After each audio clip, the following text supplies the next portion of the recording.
Morning, నేను Rajesh. Welcome to news analysis. ఇక చూసాం కదా, ప్రధాన పేపర్లో వచ్చిన అంశాలన్నీ కూడా చూసాం కదా. ఇక ఎన్నికలు దగ్గర పడుతున్న కొద్దీ ఇటు ఏపీలోని నేతల మాటలకు పదును పెట్టారని కూడా చెప్పుకోవచ్చు. ఇక ముఖ్యంగా ఇటు జగన్మోహన్ రెడ్డి సభలు, అదేవిధంగా ప్రజాగలం అని చెప్పేసి చంద్రబాబు నాయుడు, పవన్ కళ్యాణ్ ఇలాంటి టూర్లు తిరుగుతూ ఉన్నారు. సో మొత్తానికి అయితే నిన్న ముఖ్యమంత్రి మాట్లాడుతూ కూటమికి ఓటేస్తే మాత్రం ఇప్పుడున్న పథకాలన్నీ కూడా రావు, ఈ పథకాలన్నీ కూడా కనుమరుగైపోతాయి, సో మీరే ఆలోచించుకోండి అని చెప్పేసి చెప్తున్నారు. ఇక జనసేన అధినేత పవన్ కళ్యాణ్ పైన కూడా ఆ స్థాయిలోనే కామెంట్ చేశారు. పవన్ కళ్యాణ్కు పెళ్లిలే కాదు, నియోజకవర్గాలు కూడా 4 అనే విధంగా కామెంట్ చేశారు. మరి ఎందుకు ఆ కామెంట్ చేయాల్సి వచ్చింది అనేది తెలియాల్సింది. ఇక చంద్రబాబు నాయుడు మాట్లాడుతూ ఇటు జగన్కు చెప్పే మాటలకు చేసే పనులకు పొంతన ఉండదు.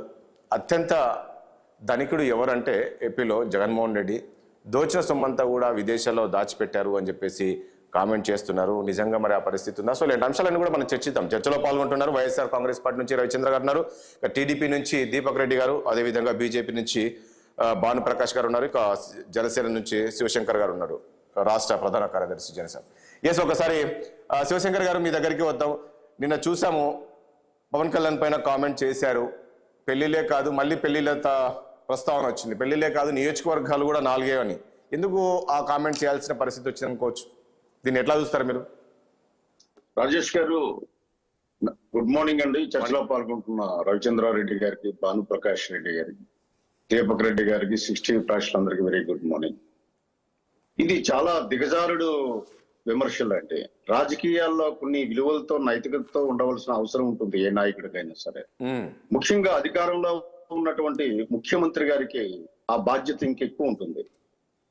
అంటే ఈ రకమైనటువంటి దిగజారుడు విమర్శలు చేస్తున్నారు అంటే మనకి స్పష్టత వచ్చేసింది. ఆయనకి ఓటమి అనే భయం అంచులో ఉన్నాడు. దానివల్ల ఆయన ఈ రకమైనటువంటి మాటలు మాట్లాడుతున్నాడు అని చెప్పేసి మనకు అనవచ్చు. ఎలక్షన్ నోటిఫికేషన్ ఇచ్చాక మోడల్ కోడ్ ఆఫ్ కాండక్ట్ ఉంటుంది. మోడల్ కోడ్ ఆఫ్ కాండక్ట్ లో ఎవరి పర్సనల్ మ్యాటర్స్ కానీ, అనవసరమైనటువంటి విషయాలు కానీ ప్రస్తావించకూడదు. వాళ్ళు చేసినవి ఏంటి, చేయబోతున్నవి ఏంటి, ఈ రకమైనటువంటి ప్రచారాలే చేయాలి తప్ప వ్యక్తిగత విమర్శలకి చేయకూడదు అని జనరల్ కోడ్ ఆఫ్ కాండక్ట్ లో ఖచ్చితంగా చెప్పబడింది. అంటే మనకి లా అన్నా గౌరవం లేదు, చట్టం అన్నా గౌరవం లేదు. మనకి ఏది తోస్తే అది మాట్లాడతాము. మనము చెప్పిందే వేదము, నేను చెప్పింది వినండి మీరంతా అని ఈ రకమైనటువంటి నియంతృత్వ ధోరణి మనకు స్పష్టంగా కనబడుతుంది ఈ ఎన్నికల ప్రచారంలో. ఆయన మాట్లాడే ఆ వ్యక్తిగత అంశాలు ఏవైతే ఉన్నాయో దాని నుంచి సానుభూతి పొందాలన్నటువంటి ఒక దుర్మార్గ అసలు ప్రేమ లేదు ఆలోచన. శివశంకర్ గారు, రాష్ట్రం పైన ప్రేమ లేదు ఆయనకు, ఏ నియోజకవర్గం ప్రేమ లేదు. చిన్న జ్వరం వస్తే హైదరాబాద్ పారిపోయారు. ఇలాంటి వాళ్ళక మనం ఓట్లేయాల్సింది అని ఇప్పుడు ప్రజలందరికీ తెలుసు కదండి. కౌలు రైతులు చనిపోతే ఆదుకున్నది ఎవరో ప్రజలకు తెలుసు. భవన నిర్మాణ కార్మికులు చనిపోతే ఆ బడ్జెట్ అంతా లాగేసుకొని వేరే దానికి బదిలీ చేసినటువంటి వ్యక్తి జగన్మోహన్ రెడ్డి. ఆ భవన నిర్మాణ కార్మికుల కోసం పోరాటం చేసిన వ్యక్తి ఎవరో తెలుసు. అనేక సమస్యల మీద పోరాటాలు ఎవరు చేశారు ఈ రాష్ట్రంలో ప్రజలందరికీ సుపరిచితమే. అది ఈ రోజు జగన్మోహన్ రెడ్డి గారు వచ్చి చెబితే వినే స్టేజ్ లో అయితే ఆంధ్రప్రదేశ్ ప్రజలు ఎవరు లేరండి. ఆయన అనుకుంటున్నాడు నేను చెప్పితే అందరూ వినేస్తారు, నాకు ఓటేస్తారు అని చెప్పేసి. అది ఆయన భ్రమ. అది కరెక్ట్ కాదు. రెండవది, నాకు ఓటేయకపోతే సంక్షేమ పథకాలు ఉండవు, సంక్షేమ పథకాలు ఓటు వేస్తేనే, నాకు ఓటు వేస్తేనే ఉంటాయి అనడం అన్నది అది చాలా కుర్రచేష్టలు అండి.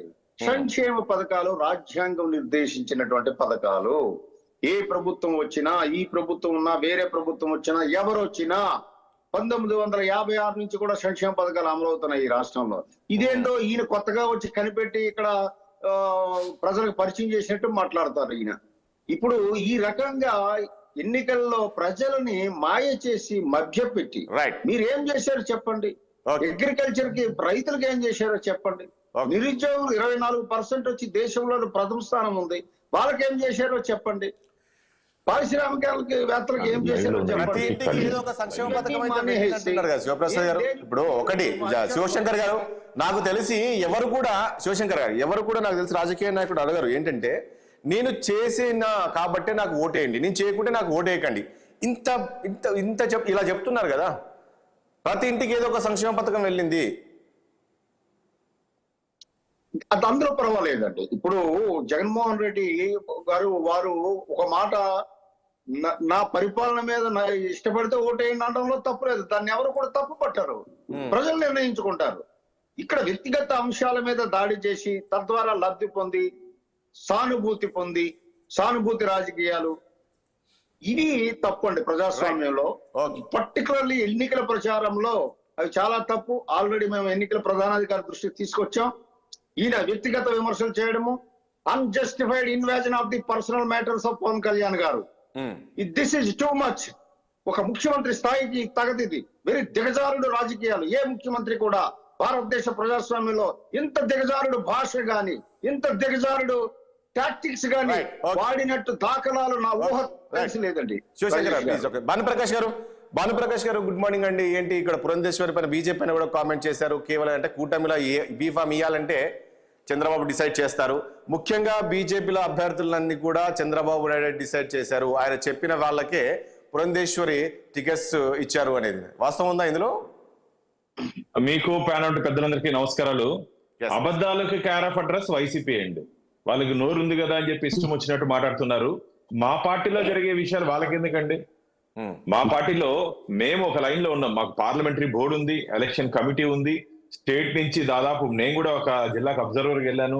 ఒక్కొక్క జిల్లాలో పేర్లు కలెక్ట్ చేసుకున్న తర్వాత దాంట్లో 3 పేర్లు స్క్రూటినీ చేసి మేము రాష్ట్ర పార్టీకి పంపించాము. రాష్ట్ర పార్టీ కేంద్ర పార్టీకి పంపించింది. అట్లా అలయన్స్ వచ్చిన తర్వాత ఎవరికి సీట్లు ఇవ్వాలో ఒకసారి మాట్లాడుకొని మేము నిర్ణయం తీసుకోవడం జరిగింది.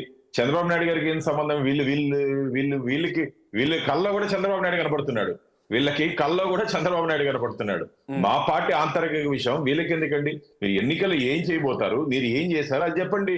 3 పిల్లలు 4 పిల్లలు నీకెందుకయ్యా? నీ పని నువ్వేం పని చేసావో చెప్పు జగన్మోహన్ రెడ్డి గారు. వేరే వాళ్ళ లైఫ్ గురించి ఫ్యామిలీ విషయాలు ఎందుకు? నేను చాలా సందర్భాల్లో చెప్పడం జరిగింది. ఫ్యామిలీ విషయాలు ఎందుకు, పాలసీ విషయాలు మాట్లాడుకుందాం. మంచిది కాదు. ఎందుకంటే రాజశేఖర రెడ్డి గారి బిడ్డగా నిన్ను ఆంధ్రప్రదేశ్ ప్రజలు ఆదరించారు.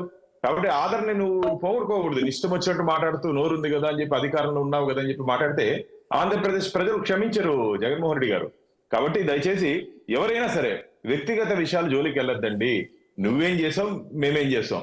పార్టీలు కేంద్ర ప్రభుత్వం కానీ బీజేపీ కానీ ఇక్కడ ఏం చేసిందో దాని మీద మాట్లాడుకుందాం.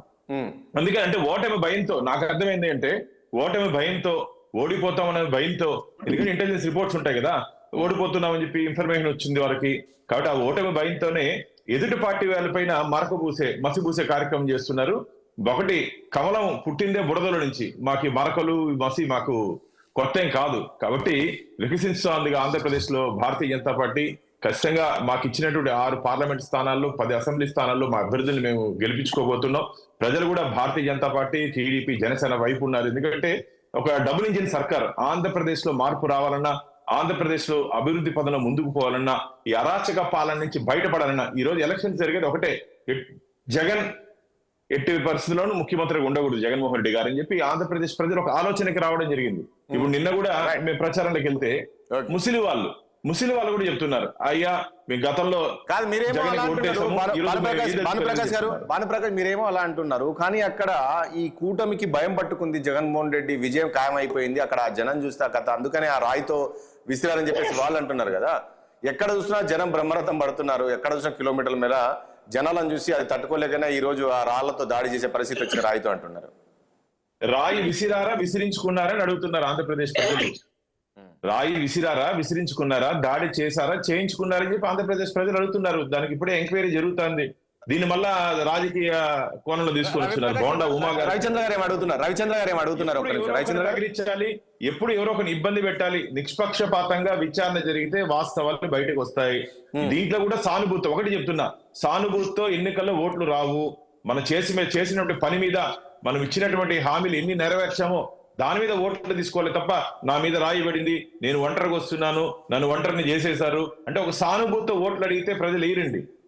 ఈ 5 సంవత్సరాల కాలంలో నువ్వు నీ మీద, నీ పరిపాలన మీద నీకు నమ్మకం ఉంటే ఎస్ ధైర్యంగా చెప్పొచ్చు, నేను ఇది చేశాను, నాకు ఓటేయండి అని. ప్రతిపక్షాలు 24 గంటలు వారి ఫ్యామిలీ విషయాలకి అసెంబ్లీ సాక్షిగా అక్కడ విమర్శిస్తారు. బూతుల శాఖ మంత్రి ఒకటి తప్ప మీకు అన్ని ఉందండి అధికార పార్టీలో. బూతుల శాఖ ఒక మంత్రివర్గం పెట్టుకొని ఉంటే 5 సంవత్సరాలు సరిపోయింది. కేవలం ముఖ్యమంత్రి కళ్ళల్లో ఆనందం. గతంలో కూడా చూసాం కదా. కాదు ఒకటి భానుప్రకాష్ గారు గతంలో కూడా చూసాం కదా. టీడీపీ హయాంలో కూడా ఈ రకంగా విమర్శలు చేశారు. జగన్మోహన్ రెడ్డి ప్రతిపక్ష నాయకుడు ఉన్నప్పుడు బోండమ్మ లాంటి వాళ్ళు అసెంబ్లీలో ఏ రకంగా కామెంట్ చేశారనేది కూడా చూసాం కదా. ఎవరు చేయకూడదు, ఏ పార్టీ కూడా వ్యక్తిగత విషయాలు కానీ చేయకూడదు. ఏ పార్టీ అయినా సరే, బీజేపీ, టీడీపీ, ఏ పార్టీ కూడా వ్యక్తిగత విషయాల మీద మాట్లాడుకుంటాం. ఫ్యామిలీ విషయాలు వద్దు. రవిచంద్ర గారు ఏమో చెప్తున్నారు, ప్లీజ్ ఏమో చెప్తారు. నమస్కారం. నమస్తే. సంతోషం, చాలా మంచి డిబేట్ జరుగుతుంది. ముఖ్యంగా భానుప్రకాష్ రెడ్డి గారికి, అలాగే శివశంకర్ గారికి, అలాగే దీపక్ రెడ్డి గారికి, ప్రేక్షకులందరూ నమస్కారం. నమస్తే. సో రాజేష్ గారు ఉదయాన్నే వదిలారు. మీరు అలా ఎయిర్ లో వదిలారు లేదో, ఒకరికి ముగ్గురుగా వచ్చారు. పేరుకి ఒకే కూటమి. న్యాయంగా అయితే 1:1 ఉండాలి. ఆ ముగ్గురులో ఎవరినో ఒకరిని మీరు సెలెక్ట్ చేసుకోవాలి. అలా కాకుండా 3 రాజకీయ పార్టీల ప్రతినిధుల కింద ముగ్గురు వదిలేరు మా మీదకి. ముగ్గురికి ఇప్పటికే దాదాపు 12 నిమిషాలు ఇచ్చారు. సో ఈ 12 నిమిషాలు నాకు అవసరం లేదు, 3 నిమిషాలు ఇవ్వండి. నేను అడుగుతున్నా, వ్యక్తిగతం ఉంటున్నా. పొలిటికల్ లైఫ్ లోకి వచ్చాక వ్యక్తిగతం అనేది ఏముండదు. పబ్లిక్ లైఫ్ లో ప్రతి అంశం కూడా రాజకీయ నాయకుడు తప్పు చేసినా, క్యారెక్టర్ బాగలేకపోయినా, మాట మీద నిలబడకపోయినా, ముఖ్యంగా చంద్రబాబు నాయుడిని లేకపోతే నారా లోకేష్ ని యథేచ్ఛగా విమర్శించిన పవన్ కళ్యాణ్ ఏ ప్రాతిపదికన ఇప్పుడు పొత్తు పెట్టుకున్నాడు? కేవలం జగన్ మీద ద్వేషం కాబట్టి నేను పొత్తు పెట్టుకుంటా, నాకు ఇదే ఇష్టం. చంద్రబాబు నాయుడు ఏం చెప్తే అదే ఇంటా, నేను ఆయనకి బానిసనని చెప్పి ఆయన కేటగారికల్ గా తీర్మానం చేసుకొని నమ్మిన కార్యకర్తలను కానీ, నమ్మిన నాయకులను కానీ, ఈ రోజు బొలిశెట్టి గారు చర్చలకు రావట్లే, పోతిన మహేష్ గారు పార్టీ మారారు, నెల్లూరులో మనుక్రాంత్ రెడ్డి గారు పార్టీ మారారు, బొంతు రాజేశ్వరరావు పార్టీ మారారు, మొత్తం వెళ్ళిపోతున్నారు. ఎందుకు వెళ్ళిపోయారు అంటే, తను నమ్మిన సిద్ధాంతాల కన్నా తను నమ్ముకున్న ప్యాకేజీ ముఖ్యం అని చెప్పి పవన్ కళ్యాణ్ యొక్క తీర్మానం. ఆ తీర్మానాన్ని ఆమోదించిన చంద్రబాబు గారి బహుమానంగా ఆయన ముఖ్యమంత్రిగా ఉండడమే నాకు ఇష్టం అని చెప్పి చెప్తాడు. ఇది ఒక రాజకీయ పార్టీయా సార్? ఇదొక రాజకీయ పార్టీ. ఇలాంటి క్యారెక్టర్లెస్ పీపుల్ ని ఏం చేయాలి? అందుకని క్యారెక్టర్ ఎలాంటిది అనేది చెప్పాలి. అందుకే చెప్తాం. దాంతో పాటు ఇకపోతే రాయి విసిరించుకున్నారా, రాయితో సానుభూతి పొందుతున్నారు. భానుప్రకాష్ రెడ్డి గారు మంచి సెటైర్లెస్ హృదయాన్ని. ఇది బ్రేక్ఫాస్ట్ బఫెట్ లాగా అనుకున్నా కూడా మనం ఖచ్చితంగా కూడా దీన్ని పోలీసులు విచారణ ఏదైతే చేశారో, ఎలక్షన్ కమిషన్ పరిధిలో ఉన్నారు ఇప్పుడు పోలీసులు. రాష్ట్ర ప్రభుత్వం అధీనంలో లేరండి, అది గుర్తు పెట్టుకోవాలి భానుప్రకాష్ రెడ్డి గారు. ఎలక్షన్ కమిషన్ పరిధిలో ఉన్న పోలీసులు ఇచ్చిన రిమాండ్ రిపోర్ట్ నివేదిక ఏదైతే ఉందో దాన్ని చదవరా మీరు? దాన్ని కూడా చదవరా? అంటే బోండమ్మకి ఎవరో ఆపాదించేది ఏంటి? రాజకీయ నాయకులుగా మేమేమన్నా ఆపాదించావా? పోలీసులు ఇప్పుడు మా పరిధిలో ఉన్నారా? ఎందుకు ఇలాంటి ముఖ్యంగా లేనిపోని అపోహలు కల్పించి, అయినా కానీ మీకు కొంచెం కూడా బాధ అనిపించదు. నరేంద్ర మోడీ గారిని ఉగ్రవాది అన్నాడు, ముస్లింస్ ని వెంటాడి చంపేస్తాడని చెప్పాడు. మరి ఆయన భార్యను చూసుకోలేనాడు, ఈ దేశాన్ని ఏం చూసుకుంటా అన్నాడు. అప్పుడు మాత్రం మీకు పర్సనల్ లైఫ్ గుర్తు రాలేదా? మోడీ గారిని అవమానిస్తే మీకు ఓకేనా? అంటే పవన్ కళ్యాణ్ రాయచంద్ర గారు ఒక్క నిమిషం. భానుప్రకాష్ గారు భార్యను చూసుకోలేనాడు, ఈ దేశాన్ని ఏం చూసుకుంటాడని చెప్పి మాట్లాడింది ఇదే సోకాల్ చంద్రబాబు నాయుడు కదా. మరి 10 సంవత్సరాలు అందుకనే అప్పుడు ఆంధ్రప్రదేశ్ రాష్ట్ర ప్రజలు తీర్పిచ్చారు 23 సార్లు. అందుకని ఆ రోజు ఇట్లా ఇష్టానుసారంగా మాట్లాడారు కాబట్టి ఆంధ్రప్రదేశ్ రాష్ట్ర ప్రజలు తీర్పిచ్చారు. ఎవరు చెప్పినా మాట్లాడండి. I will complete. ఇప్పుడు 5 ఏళ్ళు అయింది, జనాల మధ్య మీద గేమ్ ఆడదాం, మళ్ళా చంద్రబాబు నాయుడు ముఖ్యమంత్రిగా మనం భుజాల మీద మోద్దాం. ఆ పల్లకి సేవకే ఆంధ్రప్రదేశ్ లో బీజేపీ అంటే దేశం అంతా మనం పరిపాలించిన అంత కెపాసిటీ, కేపబిలిటీ బీజేపీకి ఉన్న, అత్యుత్తమంగా రాజకీయం చేస్తున్న ముఖ్యమంత్రిగా మనం అధికారంలోకి దూరంగా ఉన్న బాబు జనతా పార్టీగా, బాబు జోబిలో పార్టీగా ఏదైతే మారిందో, బాబు జోబిలో పురంధేశ్వరి గారు కూర్చున్నారు. ఏం చేస్తారు సార్ మీరు? ఆంధ్రప్రదేశ్ మాట్లాడండి, ఇలాంటి మాట మాట్లాడదండి. మా అధ్యక్షురాల గురించి మీరు ఎవరండి మాట్లాడడానికి? మా అధ్యక్షురాల గురించి మీరు ఎవరు మాట్లాడడానికి? మా అధ్యక్షురాల గురించి మీరు ఎవరు మాట్లాడదాం? జోబులో కూర్చునేది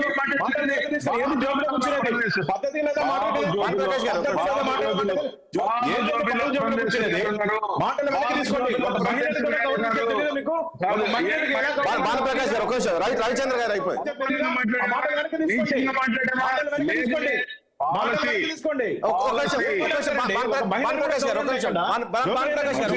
మాట్లాడే తీరలేదా మీకు?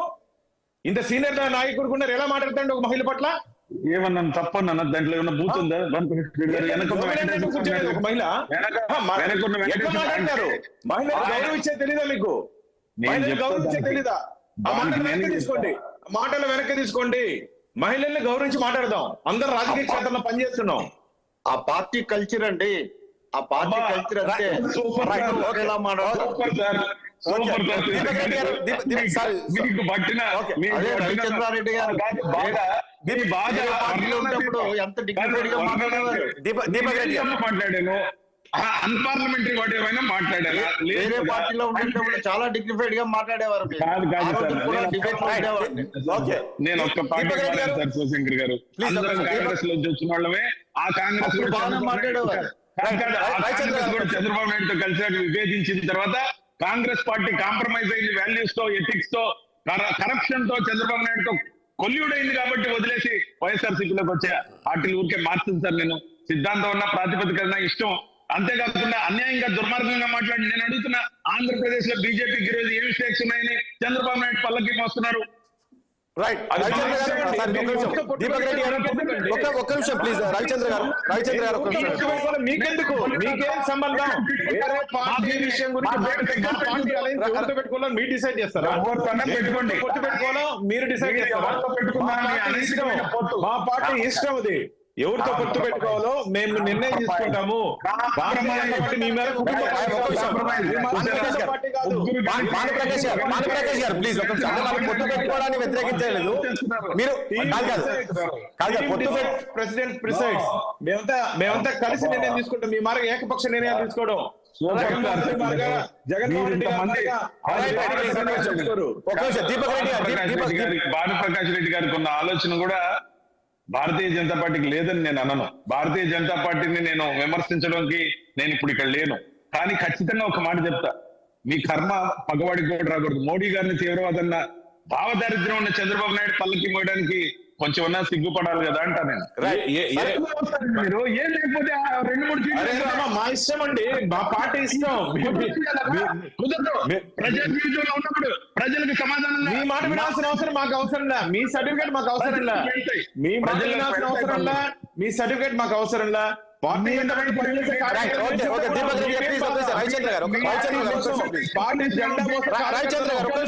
సంవత్సరాలుగా పార్టీ జెండా పెట్టుకున్నాం. మేము పార్టీ కోసం పనిచేస్తున్నాం. దీపక్ రెడ్డి గారు ప్లీజ్ ఒక్క నిమిషం. రవిచంద్ర గారు ఒక్క నిమిషంలో పూర్తి చేస్తా. 5 నిమిషాలు వాళ్ళే వచ్చారు మధ్యలో. ప్లీజ్ టైం లేదు. భావదారిద్ర్యానికి ఈ కూటమి సజీవ సాక్ష్యం. చంద్రబాబు నాయుడిని విమర్శించిన పవన్ కళ్యాణ్ పొత్తు పెట్టుకున్నాడు. పాసిపోయిన లడ్లన్న చంద్రబాబు నాయుడుతో పాటు, లేకపోతే పవన్ కళ్యాణ్ ఏదైతే బీజేపీతో పొత్తు పెట్టుకున్నాడు. బీజేపీ నరేంద్ర మోడీ గారిని భార్యను చూసుకోవాలన్నాడు, దేశం ఏం చూసుకుంటాడన్న ఎద్దేవా చేసిన చంద్రబాబు నాయుడు బీజేపీతో పొత్తు పెట్టుకున్నాడు. అమిత్ షా గారిని చెప్పులు వేసినా ఆయన జెండా మోస్తున్నారంట. ఆత్మగౌరవం లేని ఎందుకండి అది? వాళ్ళ ఇష్టం అండి, వాళ్ళు ఎవరితో పెట్టుకోండి. వాళ్ళకి లేదు ప్రాబ్లం. మీకెందుకు పెట్టుకుంటే మీకేం బాధ? మీకెందుకు ప్రాబ్లం? రవిచంద్రన్ మాటలోనే తెలిసిపోతుంది. ఓడిపోతున్న పొత్తులు అయిపోయింది. పొత్తుల కథ అయిపోయింది. ఇప్పుడు జరిగే కథ గురించి మాట్లాడుకుందాం. పొత్తుల కథ అయిపోయింది. ఇప్పుడు జరిగే కథ గురించి మాట్లాడుకుందాం. మాత్రమే విడిపోము. మీరు చెప్పినంత మాత్రమే పొత్తులు పెట్టుకోం. మీరు చెప్పినంత మాత్రమే విడిపోము. మీరు చెప్పినంత మాత్రమే విడిపోము. మీరు చెప్పినంత మాత్రం మేము కలిసిపోము. అది 3 సార్లు మధ్యలో వచ్చారంటేనే మీ కూటమి దివాలా తీసింది. రైట్. అందుకే మీ బాధ. దీపక్ రెడ్డి గారు ఏం చెప్తారు? ఒకవైపు రవిచంద్ర గారు చెప్తున్నారు చంద్రబాబు నాయుడు ఆ రోజు ఆ స్థాయిలో బీజేపీని మాట్లాడారు అసలు ఎలా పెట్టుకున్నారు పొత్తు అని. దాంతో పాటు ఏంటి ఇప్పుడు కూటమి అధికారంలోకి వస్తే పథకాలన్నీ కూడా కనుమరుగైపోతాయి అని చెప్పేసి అంటున్నారు. ఆ పరిస్థితి ఉంటుందా ఒకవేళ? వెరీ గుడ్ మార్నింగ్ అండి. మార్నింగ్. ఇంతసేపు నేను ఒక మాట కూడా మాట్లాడలేదు, ఎవరిని డిస్టర్బ్ చేయలేదు. అదే ఒక్క మాట ముగ్గురు ఒకటే కదా. అందుకనే రిక్వెస్ట్ చేస్తా ఉన్నాను రవిచంద్ర రెడ్డి గారు. 1/3 నేను మాట్లాడితే చాలు రవిచంద్ర రెడ్డి గారికి టెలిఫోన్ చుట్టుకుంటది, ఏదో ఒక విధంగా అడ్డుకోవాలని ఒక ప్లాన్ వేస్తారు. అందుకనే రిక్వెస్ట్ చేసుకుంటున్నాను రవిచంద్ర రెడ్డి గారు. ఇప్పుడు మీరు చాలా బాధపడినారు ఇందాక, మా సోదరుడు రాయ ముఖ్యమంత్రి గారి మీద వేసినారు అని అంటే ఏంది అట్ట అన్నారు అని చెప్పి. మీ బాధ నేను అర్థం చేసుకుంటున్నాను. అంత అటువంటి ఆయుధాలతో ముఖ్యమంత్రి గారి మీద దాడి చేసింది ఆ హత్యాయత్నం ముఖ్యమంత్రి గారు తప్పించుకున్నారు. సో సంతోషమే. మీ బాధ అంతా కూడా మాకు అర్థం అవుతా ఉంది. ఆంధ్ర రాష్ట్ర ప్రజలకందరికి కూడా మీ బాధ ఏందో తెలుస్తా ఉంది. ఆ జరిగిన ఘటన గురించి అర్థమైంది అని చెప్పి తెలుపుకుంటున్నాను. ముఖ్యంగా ఈ తిట్లో కూడాను మీరు మాట్లాడే జనరల్ గా వైసీపీ వాళ్ళు మాట్లాడే భాష, వైసీపీ వాళ్ళు మాట్లాడే విధానము, తిడతాము తిట్టించుకోవటము, అది ఒక అలవాటు, అది మీకు ఒక ఆనందం. సో ఆ ఆటలోకి నేను రాదలుచుకోలేదు. ఎవరంటారు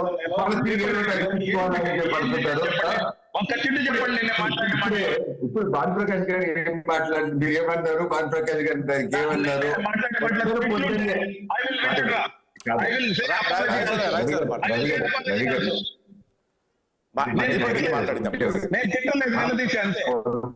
పొద్దున్నే ఎవరన్నా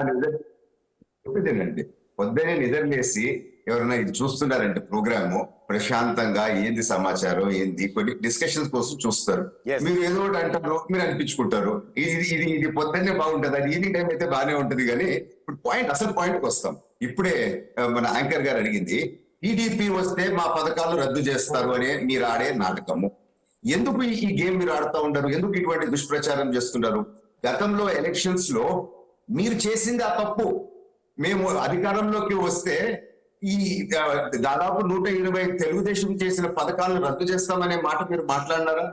సో ఆ అబద్ధము ఇప్పుడు మీరు మా మీద రుద్దాలని చెప్పి చూస్తున్నారు. మీరు రద్దు చేసినారు, ఇది దాచిపెడుతున్నారు. ఊరూరికి పోయి వైఎస్ఆర్ పార్టీ నాయకులు జగన్మోహన్ రెడ్డి గారు తెలుగుదేశం మా మీద దుష్ప్రచారం చేస్తా ఉంది. 2019 సంగతి, అమరావతి ఈ నుంచి మేము తీసేస్తామని అంటున్నారు. అమరావతి ఇక్కడే ఉంటది, ఆ దుష్ప్రచారం నమ్మొద్దు అని అన్నారు. కానీ మీరు ఏం చేసినారండి? సో ఇదే విధంగా 2019లో మీరు చెప్పినవి ఎన్ని దాని మీద నిలుచుకున్నారు మాట పైన. సో వైఎస్ఆర్ పార్టీ స్ట్రాటజీ ఒకటే, వారు చేసిన తప్పులు కప్పిపుచ్చుకునేదానికి మొదట ఆపోజిషన్ వాళ్ళ మీద ఏదో ఒకటి వేసేస్తారు. వేసేస్తే వాళ్ళు కడుక్కునే లోపల అసలు పాయింట్ వాళ్ళ తప్పులు బయటకు రావు అనేది ఒక పగడ్బందీ స్ట్రాటజీ. ఈ రోజు మన రవిచంద్ర రెడ్డి గారు ఉన్నారు. నాకు తెలియదు కానీ పాత రోజుల్లో హిట్లర్ టైంలో ఎట్లుండిందో కానీ ఆ గోబల్స్ కూడా రవిచంద్ర రెడ్డి గారికి సరిపోవడం నాకు అనిపిస్తా ఉంది. ఇప్పుడు జగన్మోహన్ రెడ్డి గారు గొడ్డలిపోటు వేసినారు అనుకో, అబ్బా ఏ స్టైల్ గా గొడ్డలిపోటు పడింది మా జగన్మోహన్ రెడ్డి గారి చేతిలో నుంచి అని చెప్పి పొగుడుకుంటాడు. దాంట్లో తప్పేం లేదు, నేనేం అన్ను. అన్నిటికన్నా తమాషైనది ఏంటంటే మళ్ళీ మీరు అనుకుంటుంటారు, ఒక సెకండ్ మీరు కొంచెమన్నా నాకు ఇస్తే కదా అవకాశము. మీదే అధికారమైన పార్టీ, ఆపోజిషన్ ని మాట్లాడించే సంస్కారం అధికార పార్టీ వాళ్ళకి ఉండాలి. ఇప్పుడు మీరు క్యారెక్టర్ గురించి మాట్లాడుతూ ఉంటారు. క్యారెక్టర్ గురించి మాట్లాడే పరిస్థితి ఈ రోజు వైసీపీలో ఉందా? కానీ మీరు ఏం క్లెయిమ్ చేసుకుంటారు? సత్య హరిశ్చంద్రుడి కన్నా మేము ఇంకా నీతివంతులని మీరు చెప్పుకుంటారు. అది మీ ఇష్టం, నేనేం దాన్ని కాదన్ను. గొడ్డలిపోటు సంగతి ఏంటి? ఉండే వాళ్ళ క్యారెక్టర్ గురించి మాట్లాడొచ్చా? తల్లిని చెల్లిని బయటికి పంపించేసే వాళ్ళు క్యారెక్టర్ గురించి మాట్లాడొచ్చా? తండ్రి శవం అక్కడ పెట్టుకొని నాకు సీఎం పదవి ఏంటి అని చెప్పి రాజకీయం చేసిన వాళ్ళు చాలా పెద్ద లైన్ ఉందండి.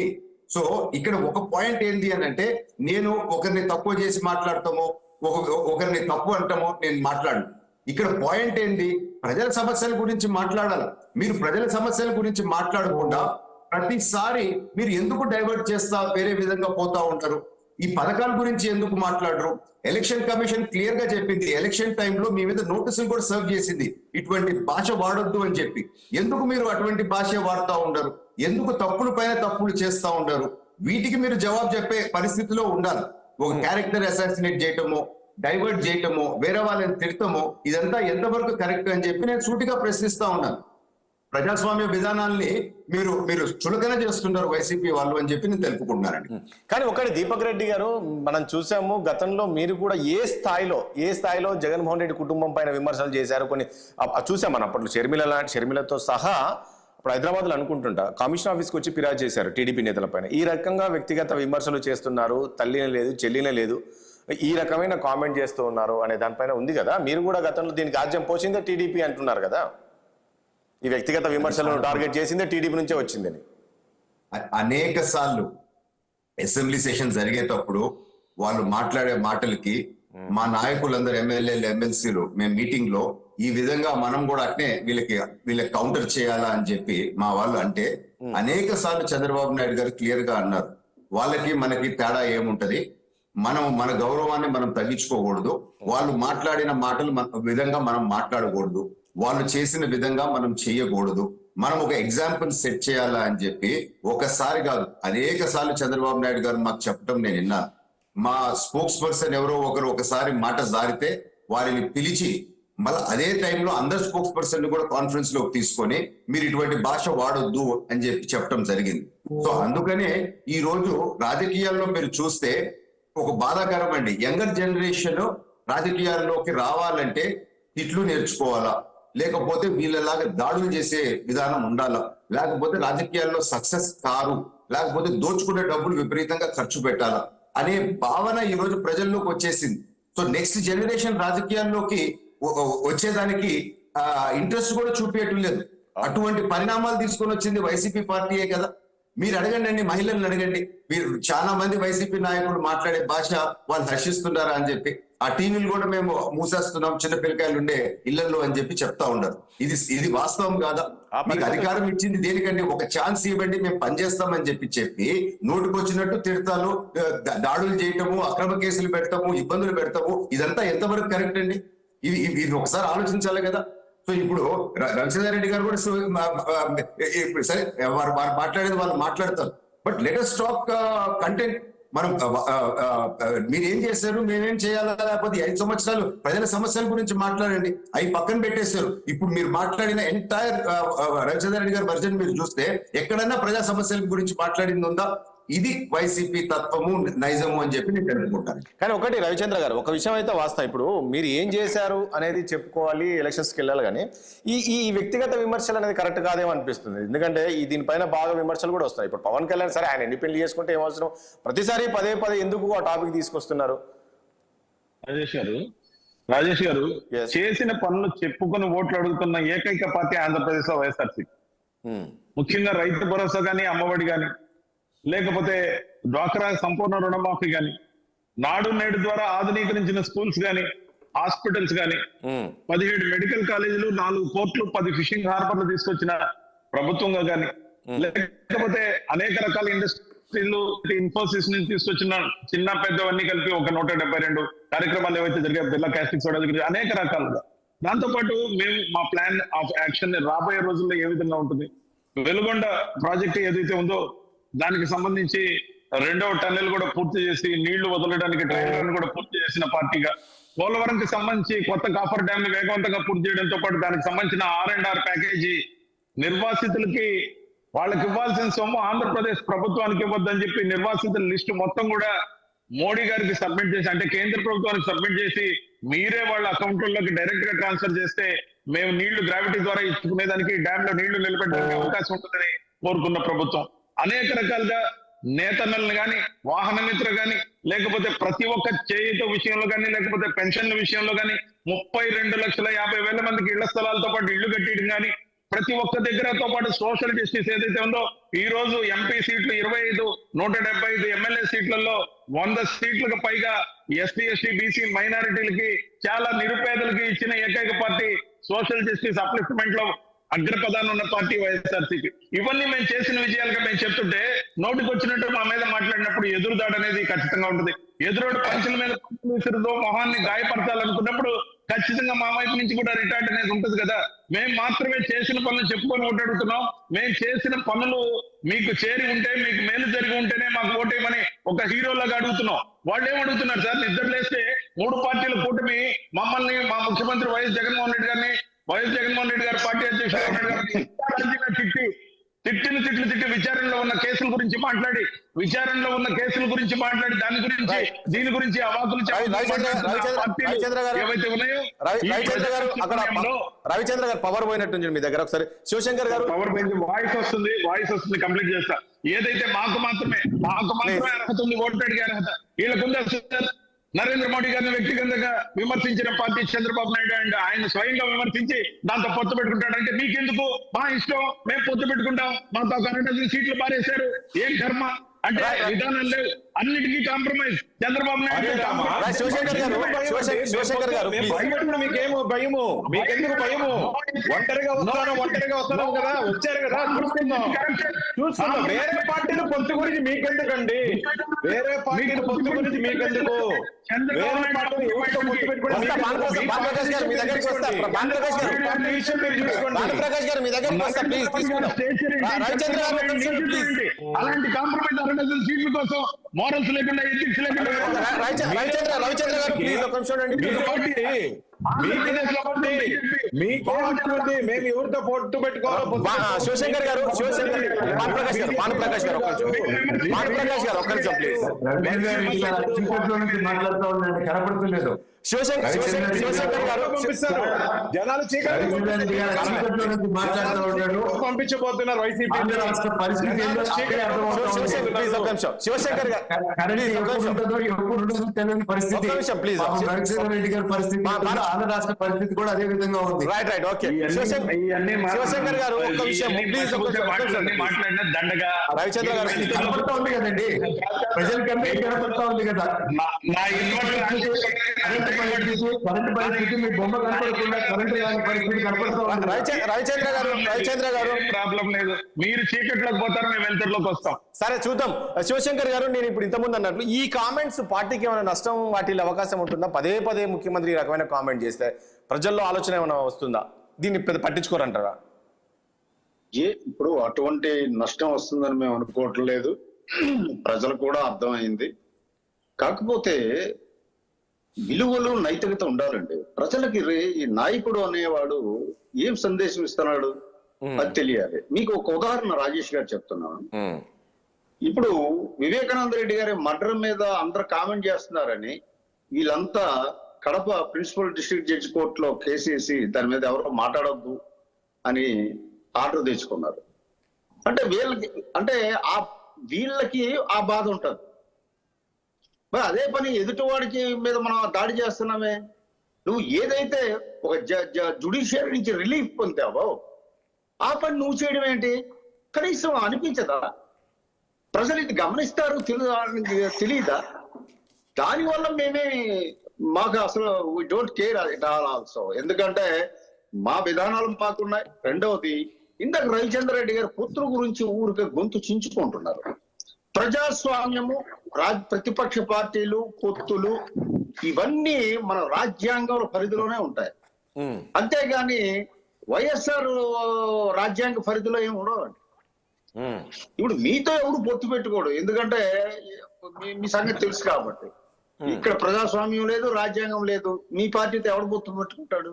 కాబట్టి ఎదుటివాడు ఎవరు కూడా కలవకూడదు, పొత్తులు పెట్టుకోకూడదు. మీకెందుకు? ఎవరితో పొత్తు పెట్టుకుంటే ఎందుకంటే మీకు వై నాట్ 175 అని గర్వంగా డాంబికాలు పలికారే, దానికి కట్టుబడి ఉండండి. వై నాట్ 175 వస్తుందో, ఆ చివరి 5 వెళ్ళిపోతుందో ఏమిటో అదంతా తెలుస్తుంది. జూన్ 3ని 4వ తారీఖులో తెలిసిపోతుంది. అంతవరకు ఎందుకు ఆర్య దీపంకి వెలుగు ఎక్కువలాగా పిచ్చి మాట్లాడి ముఖ్యమంత్రి ఎక్కడ పడితే అక్కడ ఇప్పుడు హత్యా ప్రయత్నం అని వీళ్ళ నాయకులందరూ 100 సార్లు అంటే హత్యా ప్రయత్నం ప్రజల నుంచి సానుభూతి రావాలని, లేదు అంటే పవన్ కళ్యాణ్ గారిని వ్యక్తిగతంగా విమర్శిస్తే మహిళల్లో ఒక సానుభూతి ఈయన మీదకి రావాలని, ఇదంతా కూడా ఈ దుర్మార్గపు ఆలోచన. ఇది ప్రజాస్వామ్యంలో ఇటువంటి ఆలోచనలకి చోటు లేదండి. మీరేం చేశారు? ఇందాక రవిచంద్ర రెడ్డి గారు చక్కని అబద్ధం ఆడారు. 32 లక్షలు ఇల్లులు కట్టించి ఇచ్చాము అని అన్నారు. అయ్యా చెప్పలేదు. మీరు గుండె మీద చేసుకొని చెప్పండి. మీ ఆత్మని ప్రశ్నించుకోండి, అంతరాత్మని. ఇలాంటి అబద్ధాలు చెప్పి అడగడానికి మీకు ఏం అనిపించటం లేదా? స్టేజ్లో ఉన్నాయి. అనేక 34,000 కూడా కట్టలేదు ఇల్లులు. 7,20,000 భరోసా అన్నారు. నేను సూటిగా ఒక ప్రశ్న అడుగుతున్నాను. క్రాప్ ఇన్సూరెన్స్ ఎంతమంది కట్టారు? ఎందుకు కట్టలేదు? ఎన్ని ఎకరాలకు కట్టారు? ఎందుకు కట్టలేదు? మీరు కావాలంటే శ్వేతపత్రం ఇలాంటి స్కీమ్స్ మీద మాట్లాడితే నేను మాట్లాడతాను. రండి మనం కూర్చోద్దాం. మీరు ఏం చేశారు, ఏమి చెప్పారు, ఏం చేశారు? శివశంకర్ గారు, మీరు చెప్పడానికి కాదు, ఇండస్ట్రియలైజేషన్ మీద మీరు ఏం చేశారు? కాదు, మీకేమో చెప్పడానికి నీకు- తీసుకొచ్చారు మీ 2022-23 ఆ పాలసీలో ఇలాంటి మాట్లాడడానికి మీకు చేవలేదు. వీడియో ఆన్ చేసుకోండి రవిచంద్ర గారు, ప్లీజ్ వీడియో ఆన్ చేయండి. పట్టకాల్సి మీద హిరిస్తే ఆలే పడతారని చెప్పేసి ఇలాంటి టెక్నిక్లు వద్దండి. మనం ఉంటుంది ప్రజాస్వామ్య దేశంలో, ప్రజాస్వామ్యకమైనటువంటి ప్రక్రియలో మనం ఉంటున్నాం. కాబట్టే కదా ఈ ఎన్నికల్లో కోడ్ ఆఫ్ కాండక్ట్ వైలేట్ చేస్తున్న మొట్టమొదటి రాజేష్ గారు, model code of conduct violate చేస్తుంది సీఎం. ఇంకెంతకంటే దుర్మార్గం ఎక్కడ ఉంటుందండి? దేశంలో ఎక్కడా లేని దుర్మార్గం వైఎస్ జగన్మోహన్ రెడ్డి చేస్తున్నాడు. మోడల్ కోడ్ ఆఫ్ కాండక్ట్ ని ఆయన బాధ్యతతో ఉండవలసిన వ్యక్తి, అధికారంలో ఉన్న ముఖ్యమంత్రి, అతనే వైలేట్ చేస్తున్నాడు. అంటే ఇది మీ పార్టీ కల్చర్. కానీ ఒకటి శివశంకర్ గారు పల్లకి మోయడానికి ఆయన కానీ ఒకటి శివశంకర్ గారు వేస్తే దూడ గట్టును వేస్తుందా? ఈ దూడలన్నీ కూడా ముఖ్యమంత్రినే ఫాలో అవుతున్నారు. ఆయన ఏం చెప్తున్నాడో అదే మాట్లాడుతున్నారు. ఇది కరెక్ట్ కాదండి. ఇది ఎంత మాత్రం సహేతుకం కాదు, ఆమోదయోగ్యం కాదు. ప్రజలు గమనిస్తున్నారు. పాఠం చెప్పడానికి రెడీ అయిపోయారు, గుణపాఠం. మీరు ఆ భయంతో ఇంకా మాట్లాడతారు. మాట్లాడండి. మేమేం దానికి భయపడలేదు. కాకపోతే ఏంటంటే అది మంచిది కాదు. ప్రజలకి మనం ఏం సందేశిస్తున్నాం? బాధ్యతాయుతంగా ఉండాలి, జవాబుదారీతనం ఉండాలి అన్న మా ఆలోచన చెప్తున్నాము. మీకు బుద్ధి చెబుతున్నాము, మీకు హితవు పలుకుతున్నాము. ఇది గమనించాలి. ఒకటి మీ నాయకుడికి పలకండి హితవు ముందు. మాకు తెలుసండి, హితవు మీకు చెప్తున్నాం. మీరు చాలా నేర్చుకోవాల్సింది ఉంది. భానుప్రకాష్ గారు ఒకటి please. Want to know the character, give him power అని అంటారు. ఇప్పుడు వైసీపీకి అధికారం ఇచ్చాక ఆ ఒరిజినల్ క్యారెక్టర్ వైసీపీ నాయకుడికి గానీ వాళ్ళ అనుచర వర్గం గానీ బయటకు వచ్చింది. కరెక్ట్ గా మహానుభావులు చెప్పింది తిక్కరన్న శుద్ధిగా ఇక్కడ జరుగుతుంది. మీ ఒరిజినల్ క్యారెక్టర్ అది ప్రజలు అర్థం చేసుకున్నారు. మీకు ఇంకా అయిపోయింది, మీకు టైం బార్ అయిపోయింది. చూద్దాం కొద్ది రోజులే. ప్లీజ్ ఒక దీపక్ రెడ్డి గారు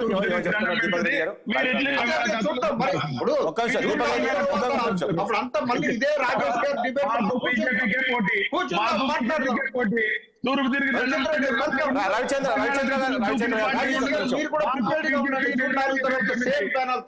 మాకు బీజేపీకి 2029 మీరంతా రెడీగా ఉండండి.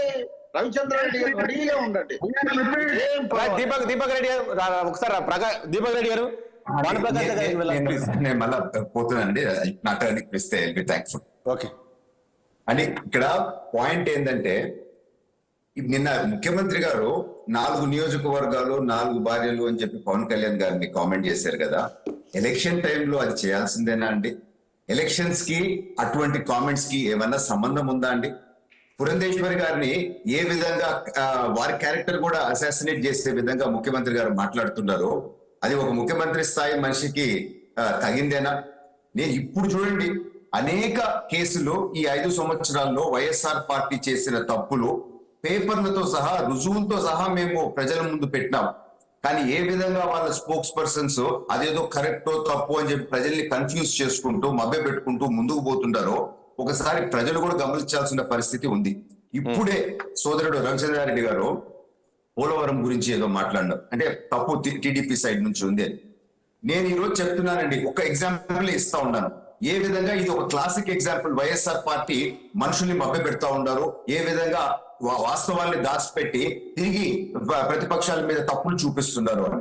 ఏ రోజు పోలవరం ప్రాజెక్ట్ ఆపినారో ఆ రోజు మేము ప్రెస్ మీట్ పెట్టి చెప్పినాము, డైవర్షన్ వర్క్స్ అవన్నీ చేయకుండా ఆపితే రేపు ఫ్లడ్ వస్తే ఇబ్బంది అవుద్ది ప్రాజెక్ట్ కి అని చెప్పి అనేక ప్రెస్ మీట్లు పెట్టి చెప్పడం జరిగింది.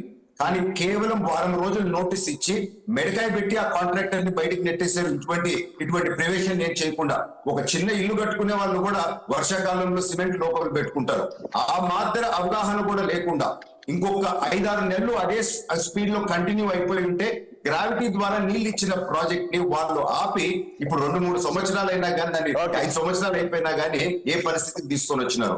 ఇటువంటి నగ్న సత్యాలు ప్రతి కేసులో వీళ్ళు దాచిపెట్టి తిరిగి ఆపోజిషన్ పైన నిందలేస్తారండి.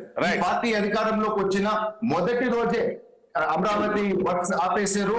ఇసుక మాత్రము 4 నెలలు బయటికి 1 గ్రాము కూడా బయటకు పోనీయకుండా 40 లక్షల మంది భవన నిర్మాణ కార్మికుల్ని ఇంట్లో కూర్చోబెట్టి పొట్టల పైన కొట్టారు. ఎవరిచ్చినారండి వీళ్ళకి అధికారం ఇక్కడ చేసేదానికి? సో ఈ విధంగా చేసుకుంటా వచ్చినారు. దాదాపు 621 హామీలు ముఖ్యమంత్రి గారు ఇచ్చి మేము రుజువులతో సహా చూపిస్తా ఉన్నాము. ఒక్కొక్క హామీ ఆయన మోసం చేశాడు ప్రజలకి అని చెప్పి సాక్షి పేపర్ కటింగ్ తో సహా చూపిస్తున్నాము. అయినా కానీ మా రవిచంద్రారెడ్డి గారు దాన్ని నమ్మరు. వాళ్ళ సాక్షి పేపర్ వాళ్ళకి సంబంధం లేదంట. అది సాక్షి పేపర్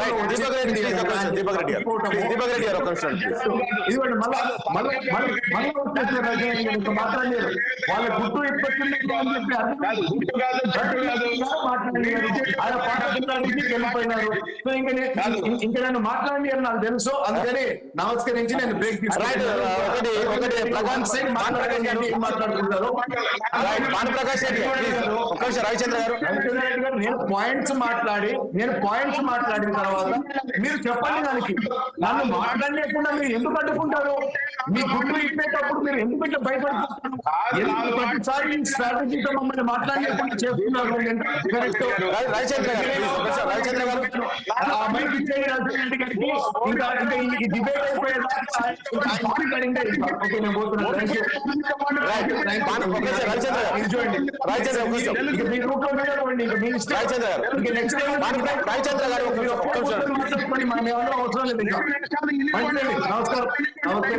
భానుప్రకాష్ గారు ప్లీజ్.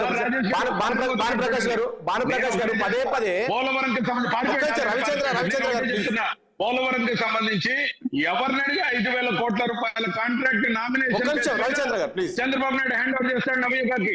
మేము వచ్చిన తర్వాత నోటీసులు ఇచ్చిన తర్వాత ఓపెన్ బిడ్ లో నవయుగాని కూడా పార్టిసిపేట్ చేయమని ఇన్వైట్ చేశాం.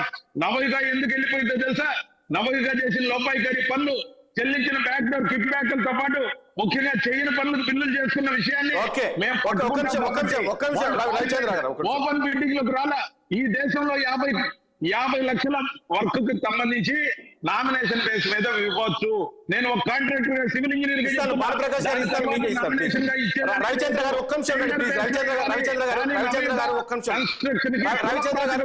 చంద్రబాబు నాయుడు 5,000 కోట్ల రూపాయల కాంట్రాక్ట్ కట్టబెట్టాడు. నేషనల్ ప్రాజెక్ట్ ఏదైతే ఉందో దానికి నేషనల్ క్రైమ్ చేసిన వ్యక్తి చంద్రబాబు. అందుకే దాన్ని సరి చేసేవే కానీ ఇలాగ నీచమైన పనులు చేయలే. అంతేకాదు సాక్షి పేపర్ లో కటింగ్ అంటారు, ఈనాడు పేపర్ లో కటింగ్ అంటారు. ఏం సంబంధం? అవన్నీ హామీలు ఇచ్చిన హామీలు 129, మేము అమలు కంప్లీట్ గా చేసిన 128. ఒక్క హామీ పాక్షికంగా అమలు చేసింది మా సంపూర్ణ మద్యపాన నిషేధం తప్ప మిగతా అమలు చేశాం. పాక్షికంగా అమలు చేశాం. 43,800 పెన్షన్లు తీసివేశాం. కానీ ముఖ్యంగా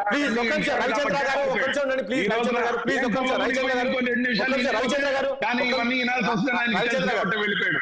రైట్, ఒక విషయం భానుప్రకాష్ గారు ప్లీజ్. రవిచంద్ర గారు చాలా సేపు మాట్లాడారు, మీరు భానుప్రకాష్ గారికి సమయం ఇవ్వాలి ప్లీజ్. భానుప్రకాష్ గారు ఏంటి ఈ సమాధానం ఏం చెప్తారు? వైసీపీ పదే చెప్తున్నారు. ప్రధానిని ఏ స్థాయిలో చంద్రబాబు నాయుడు విమర్శలు చేశారో కొని ఈ రోజు ఎట్లా ఏ రకంగా కూటమి కట్టారు, ఏ రకంగా చంద్రబాబుతో ఉన్నారు అనే విధంగా పదే తీస్తూ ఉన్నారు వీళ్ళు ఈ అంశాన్ని. ఖచ్చితంగా చంద్రబాబు నాయుడు గారు మాట్లాడిన మాటలను మేము సమర్థించట్లేదు. అందుకనే 2019లో ఆంధ్రప్రదేశ్ రాష్ట్ర ప్రజలు ఏ విధంగా తీర్పిచ్చారో అది అర్థమైంది మనందరికీ. అది గుణపాఠంగా చంద్రబాబు నాయుడు గారికి తెలిసింది. అది అరే ఏ విధంగా ఉండాలని అయిపోయిన దాన్ని మళ్ళీ ఇప్పుడు మేము అడ్జస్ట్ అయినామండి. వీళ్ళకి ఏంటండి, మేము పొద్దుల్లో మేము ఒకటైనాము, వీళ్ళకి ఎందుకు బాధ? ఓడిపోతామని బాధ, భయం. మీరు బీజేపీలో జాయిన్ అవ్వండి, బీజేపీలో జాయిన్ అయ్యి మాట్లాడండి.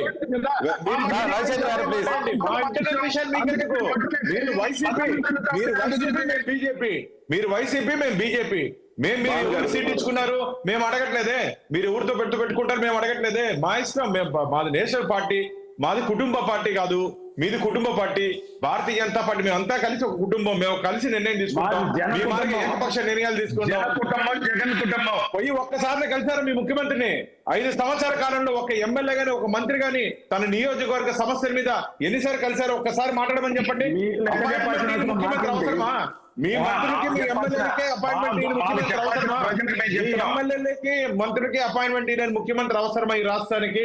ఎంతసేపు తాడేపల్లి ప్యాలెస్ లో కూర్చొని, ఎంతసేపు తాడేపల్లి ప్యాలెస్ లో కూర్చొని గాల్లో తిరిగే ముఖ్యమంత్రి మాకు వద్దంటున్నారు ఈ రోజు ఆంధ్రప్రదేశ్ రాష్ట్ర ప్రజలు. పరదాల చాటున వచ్చే ముఖ్యమంత్రి ఎక్కడున్నారు రాష్ట్రానికి? జూన్ 4 పరదాల చాటున వచ్చే ముఖ్యమంత్రి దేశంలో ఎక్కడున్నారు ఒకసారి చూపించండి. ఎన్నికలు 5 సంవత్సరాలు అయిన తర్వాత ఈ రోజు వస్తున్నారు ప్రజల దగ్గరికి. ఇది మంచిది కాదు. అందుకని ప్రజలు ఈ రోజు మనందుకు వాదనడుకునేది ప్రజల దగ్గర ఉంది, ప్రజాక్షేత్రంలో ఉంది. నేనే కాదు బటన్, మీరే కాదు బటన్ నొక్కేది, మేము కూడా బటన్ నొక్కుతాం. మే 13వ తేదీ మేము బటన్ నొక్కి ఈ ప్రజా వ్యతిరేక ప్రభుత్వాన్ని తిప్పుతామని చెప్పి ఆంధ్రప్రదేశ్ ప్రజలు సిద్ధంగా ఉన్నారు. ఆంధ్రప్రదేశ్ ప్రజలు సిద్ధంగా ఉన్నారు. ఓటమికి సిద్ధంగా ఉన్నారు. మీరు ఓటమికి సిద్ధంగా ఉన్నారు. ఈవీఎంల బటన్ ఓడిపోతే ఇదొకటి, ఓడిపోతే ఈవీఎంలు అంటారు, గెలిస్తే జగన్ అంటారు. ఓడిపోతే ఈవీఎంలు అంటారు, గెలిస్తే జగన్ అంటారు. ఇంత అన్యాయమైన పార్టీ నేను ఎక్కడ చూడలేదు. ఇంత అన్యాయమైన పార్టీ నేను ఎక్కడ చూడలేదు. చూసారన్నా రాజేష్ అన్న? గెలిస్తే జగన్. ప్రజలు సిద్ధంగా ఉన్నారు. ఆంధ్రప్రదేశ్ రాష్ట్ర ప్రజలు సిద్ధంగా ఉన్నారు. ప్రజాక్షేత్రంలో చూసుకుందాం. నిష్పక్షపాతంగా ఎన్నికలు జరగాలని చెప్పి మేము కోరుకుంటున్నాం. గతంలో ఈ 4 సంవత్సరాల కాలంలో అధికారులు అడ్డం పెట్టుకొని ఈ ప్రభుత్వం ఏం చేసిందో తెలుసు. లోకల్ బాడీ ఎలక్షన్స్ లో ఎలక్షన్స్ పేరుతో సెలక్షన్స్ చేశారు, ఎన్నికల పేరుతో ఎంపికలు చేశారు. అది ఏ విధంగా అసలు ప్రజాస్వామ్యంపై గొడ్డలు వేయలేదు. ఏం బాలేదు. ప్రజల్లో ఉన్నటువంటి భావన చెప్తున్నాం మేము. ప్రజల్లో ఏ విధంగా అనుకుంటున్నారో ఈ అధికార పార్టీని, ముఖ్యంగా ఏ రోజైతే విధ్వంసంతో జగన్మోహన్ రెడ్డి గారు తన పరిపాలన మొదలు పెట్టారో ప్రజావేదికని, ఈ 5 సంవత్సరాల కాలంలో ప్రతీకారంతో పనిచేస్తున్నారు జగన్మోహన్ రెడ్డి గారు. ప్రతీకారంతో పనిచేస్తున్నారు. ప్రజల మీద ప్రేమతో పనిచేయండి అయ్యా. ఎందుకు పత్రికలంటే ద్వేషం, ప్రతిపక్షాలంటే ద్వేషం, ప్రజలంటే ద్వేషం మీకు? ఎవరు అంటే సోషల్ మీడియాలో పోస్ట్ పెడితే కూడా 2-3 కిలోమీటర్లు వచ్చి అరెస్ట్ చేసినటువంటి ప్రభుత్వం ఈ ప్రభుత్వం. అందుకని ఒక నియంత ప్రభుత్వం ఉంటున్నారు ఆంధ్రప్రదేశ్ రాష్ట్ర ప్రజలు. ఒక నియంత ప్రభుత్వం. పోలీసులు అడ్డం పెట్టుకుని ఐపీసీ సెక్షన్ పనిచేయట్లా, వైసీపీ సెక్షన్ పనిచేస్తున్నాయి ఆంధ్రప్రదేశ్. ఆంధ్రప్రదేశ్ లో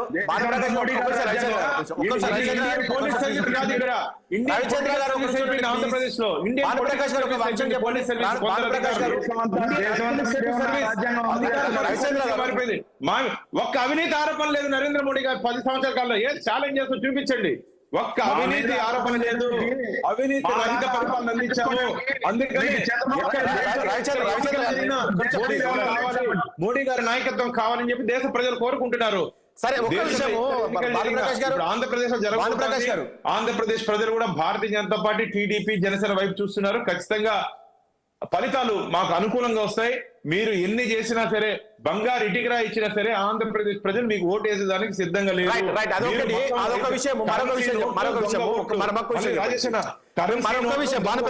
ఎన్నికల్లో గెలవాలనుకుంటున్నారు. ఇది ఆటలు సాగనివ్వం. ఇప్పటికే ఎన్నికల సంఘం దాదాపు 4 ఐఏఎస్ అధికారుల మీద, 7 మంది ఐపీఎస్ అధికారుల మీద చర్యలు తీసుకుంటుంది. రాబో రోజుల్లో అధికార పార్టీకి తొత్తులుగా ఉన్నటువంటి అధికారుల మీద ఎవరు అనేది చూద్దాం. భానుప్రకాష్, ఒక అంశం చెప్పండి. ఏదైతే మొన్న జగన్ పై దాడి జరిగిన రాయి దాడి ఉందో అది అటు ఇటు వెళ్ళి ఇప్పుడు టీడీపీ వైపుకు వెళ్ళింది. అది అక్కడంతా కూడా బోండా ఉమా ఉన్నారు. దాని వెనక దాని ఒక టాక్ వస్తుంది. ఏంటి దీనివల్ల ఏంటి నష్టం జరిగే అవకాశం ఉంటుందా కూటమికి? అన్న, నేను చెప్పాను కదా, జగన్మోహన్ రెడ్డి గారి ఆలోచన ఎంతసేపు ప్రతీకార దీంతోనే ఉంటుంది. దీన్ని తీసుకొని ప్రతిపక్షాల పార్టీ మీద బోధిస్తారు. ఎందుకంటే ఇంతకుముందు రవిచంద్ర రెడ్డి గారు అన్నారు, ఎన్నికల షెడ్యూల్ ఉంది కాబట్టి పోలీసులు మా చేతుల్లో లేరని. పోలీస్ వ్యవస్థ మీ చేతుల్లోనే పెట్టుకున్నారు, వ్యవస్థను మీ చేతుల్లో పెట్టుకుని ఆడిస్తున్నారు. అందుకనే వారి మీద మేము డీజీపీ మీద, చీఫ్ సెక్రటరీ మీద, కేంద్ర ఎన్నికల సంఘానికి కంప్లైంట్ చేస్తాం. 2-3 రోజుల్లో ఖచ్చితంగా చర్యలు తీసుకోబోతున్నారు. ఈ డ్రామాని ఎవరు సహించరు. అనవసరంగా మిగతా వాళ్ళని ఇబ్బంది పెడితే ఆంధ్రప్రదేశ్ ప్రజలు సహించరు. మీకు ఏదైనా ఉంటే ఎవరు తప్పు చేస్తారో అది వాళ్ళని తీసుకొని చట్టం ముందు నిలబెట్టండి. ఎస్, ఎవరైనా దాడి చేసింది మేము ఖండిస్తున్నాం. ఎస్, ఎవరి మీదన్నా ప్రజాస్వామ్యంలో దాడుల్ని మేము సమర్థించము. ప్రజాస్వామ్యంలో ఎవరి మీద ఎవరు దాడి చేయకూడదు. కానీ ఈ రోజు సానుభూతి పేరుతో దాడి చేయించుకున్నారని చెప్పి ఆంధ్రప్రదేశ్ ప్రజలు భావిస్తున్నారు. ఇది భారతీయ జనతా పార్టీ మేము మాట్లాడట్లేదు, ఆంధ్రప్రదేశ్ ప్రజలు భావిస్తున్నారు. కాబట్టి దానికి సమాధానం చెప్పాల్సిన బాధ్యత ఆపద్ధర్మ ముఖ్యమంత్రిగా జగన్మోహన్ రెడ్డి గారి మీద ఉంది. కాబట్టి రాబో రోజుల్లో నిజాలు బయటపడతాయి ఆంధ్రప్రదేశ్ ప్రజలకి. ఎందుకంటే ఈ 5 సంవత్సరాల కాలంలో తన సొంత చిన్నాన్న చనిపోయాడో అది ఇంతవరకు 5 సంవత్సరాల కాలంలో ఆ బిడ్డ సునీతమ్మ కడపంతా తిరిగి చెప్తా ఉంది ఎవరికి సంబంధంతో, ప్రత్యక్షంగా ఎవరికి సంబంధంతో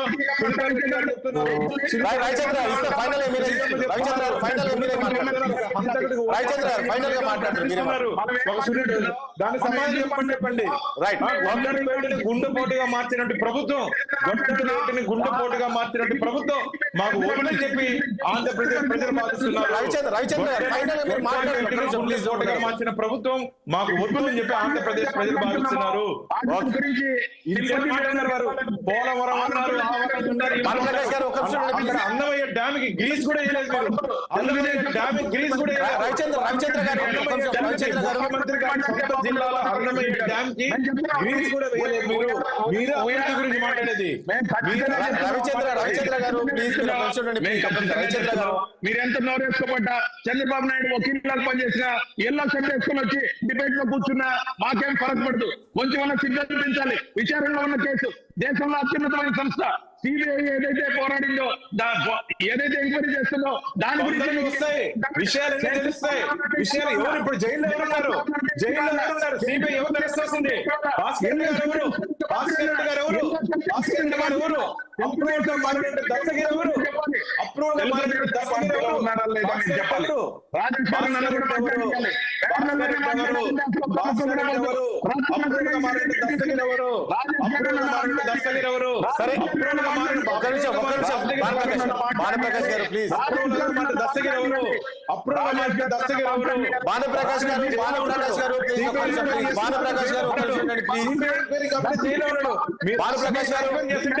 ప్రతిపక్ష పార్టీ చేస్తుంటారు. ప్రతిపక్ష పార్టీ మీద ఎట్టుంటారు? సిబిఐ వచ్చింది కాబట్టి అసలు నిందితులు లోపలికి వెళ్తున్నారు. మీరు ఎంత మాట అన్నా, ఎంత గొంతు దించుకొని నడిచినా మీ మాట ఆంధ్రప్రదేశ్ రాష్ట్ర ప్రజలు వినే పరిస్థితిలో లేరు. అంటే ఎల్లో పార్టీకి అమ్ముడుపోయావు నువ్వు అని అడుగుతూ ఉన్నా. నువ్వు అమ్ముడుపోతావేమో, నేను అమ్ముడుపోను. ఏం మాట్లాడుతున్నావు? నోరుంది కదా అని ఏంటి మాట వెనక తీసుకో.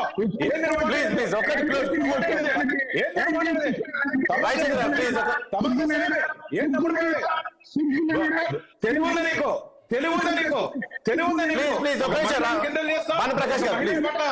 ఒక మహిళను కిండల్ చేస్తావు, ఒక మహిళని నువ్వు అమ్ముడుపోతావేమో, మేము అమ్ముడుపోం. మాటలు వెనక్కి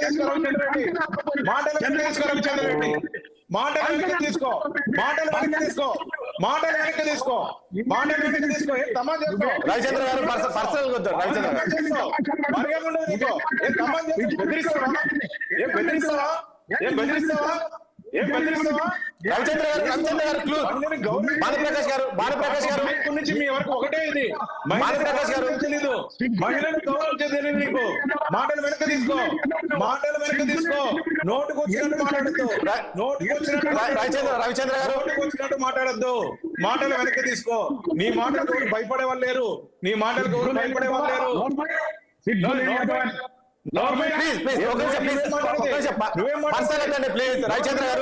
రవిచంద్ర గారు భానుప్రకాష్ గారు ప్లీజ్ భానుప్రకాష్ గారు ప్లీజ్ రవిచంద్ర గారు ప్లీజ్ ఒక నిమిషం ప్లీజ్ ప్లీజ్ భానుప్రకాష్ గారు ప్లీజ్ మాట్లాడద్దు. సమయం భానుప్రకాష్ గారు ఏం ప్లీజ్ చేస్తున్నారు భానుప్రకాష్ గారు రవిచంద్ర గారు ప్లీజ్ రవిచంద్ర ప్లీజ్ వద్దు ప్లీజ్ రవిచంద్ర గారు రవిచంద్ర గారు ప్లీజ్ రవిచంద్ర గారు